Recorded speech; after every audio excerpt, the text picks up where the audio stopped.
వాస్తవానికి పవన్ మాటలు ఇంకా ఇమ్మెచ్యూర్గానే ఉంటున్నాయి. లేని దాంట్లో గాల్లో శూన్యంలో ఏదో ఊహించుకొని ఏదో మాట్లాడేసేసి ఆయనను ఎవరో ఏదో అన్నాడని చెప్పి ఎవరో ఏదో మాట్లాడితే అనామకులు ఎవరి గురించి మాట్లాడుతున్నాడో చెప్పాలి. ఆయన మొత్తం తెలంగాణ ప్రజలకు వ్యతిరేకంగా మాట్లాడినట్టు మాట్లాడి ఈ తెలివి తక్కువ మాటలు మాట్లాడడం మంచిది కాదు. సినిమా డైలాగులు మాట్లాడి ఇష్టం వచ్చినట్టు నీ గురించి ఎవరు మాట్లాడితే వాని గురించి మాట్లాడు. తెలంగాణ ప్రజలు మీకు బోవ పెట్టిండ్రు, తెలంగాణ ప్రజలే మిమ్మల్ని జాదిండ్రు. ఇవాళ మీ పెరుగుదలలో మీ ఎదుగుదలలో ప్రతి ఇంచు తెలంగాణ ప్రజల దయ, తెలంగాణ ప్రజల దాక్షిణ్యం. మీరు దాన్ని వదిలిపెట్టి ఎవరో ఏదో అన్నాడని చెప్పి అసలు ఇవన్నీ చూస్తే మనకు కనిపిస్తుంది వీళ్ళిద్దరూ మ్యాచ్ ఫిక్సింగ్తోని ప్రజల్ని మోసం చేస్తున్నారు. కాంగ్రెస్ పార్టీ పవన్ ఇద్దరు కలిసి ప్రజా సమస్యల్ని పక్కదారి పట్టించే పద్ధతుల్లో తెలంగాణ ప్రజల్ని మోసం చేయడం కొరకు ఆడుతున్న డ్రామాలు తప్ప ఇంకోటి కనబడతలేవు మాకు ఇందులో. ఎందుకంటే ఎవడు బాధ్యత కలిగినోడు వాడు ప్రభుత్వం ఒకవేళ అనుమతి ఇవ్వకపోతే అది ప్రభుత్వ చేతకంతనం. ఆఫ్టర్గా పవన్ కళ్యాణ్ వస్తే మీటింగ్ పెట్టుకుంటే శాంతి భద్రతల సమస్య వస్తుందా? ఏం తెలివి తక్కువతనం ఇది? ఇక ఒక రాష్ట్రానికి ఆపడం అనేది ఏమంతో కాదు.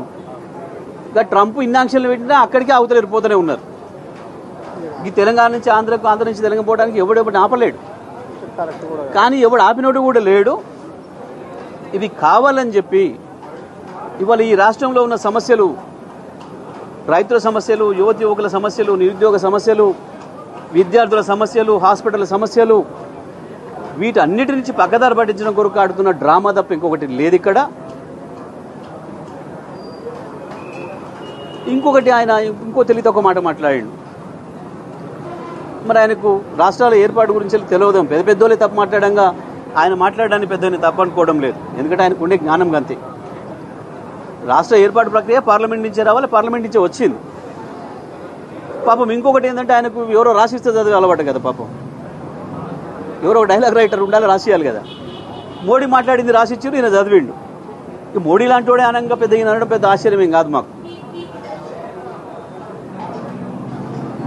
కానీ నేను ఇది చేస్తా, అది చేస్తా, ఎందుకు పీకుతా, ఈకుతా, నరుకుతా అని పిచ్చి మాటలు బంద్ చేసుకోవాలి ఎవరైనా రాజకీయాలలో. ఎవరిని ఎవడు పీకలేడు, ఎవరిని ఎవడు ఆపలేడు, ఎవరిని నడపలేడు. అందరిని భవిష్యత్తు నిర్ణయించేది ప్రజలు. అందరూ తలరాత రాసేది పొలిటికల్ లీడర్లది ప్రజలు, పార్టీలది తలరాతలు రాసేది ప్రజలు. వాళ్ళ గురించి మాట్లాడేటప్పుడు జాగ్రత్త మాట్లాడుకోవాలి. ఏమైందని ఇంత పొడుగు ఆవేశపడి ఏందేందో మాట్లాడిండు. ఎవడు ఆపిండి ఆపితే కోర్టు నుంచి తెచ్చుకున్న సందర్భాలు ఉన్నాయి మస్తుగా. ఈ ప్రభుత్వం వచ్చిన కాంచి అనేక సందర్భాలు ఆపారు. కేటీఆర్ గారు మహబాద్కి వస్తామంటే కూడా అనుమతి ఇవ్వలేదు, తెచ్చుకున్నాం. నల్లగొండకు వస్తానంటే కూడా అనుమతి ఇవ్వలేదు, తెచ్చుకున్నాం. ఇవాళ వచ్చిండు కదా, ఏముంది? ఎవడెవరిని ఆపలేదు. ఇదంతా డ్రామా. అసలు సమస్యల్ని పక్కదారి పట్టించడం కొరకు ఆడుతున్న నాటకం తప్ప ఇంకోటి కాదు. మంత్రులు కూడా బాధ్యతారహితంగా మాట్లాడడం,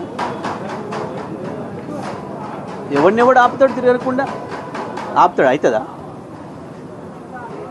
ఇది తెలంగాణ ఉద్యమ సందర్భంలో ఎవరు మాట్లాడలే, మేము ఉద్యమకారులు కూడా మాట్లాడలే ఆ రకంగా.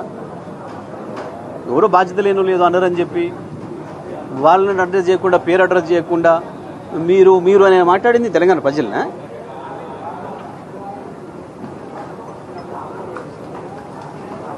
ఓ బాధ్యతాయుతమైన పదవిలోకి వచ్చినప్పుడు ఆలోచించి మాట్లాడాలి ప్రతి పదం కూడా. ఎవరికని రాదు, మాకు అనరాదా?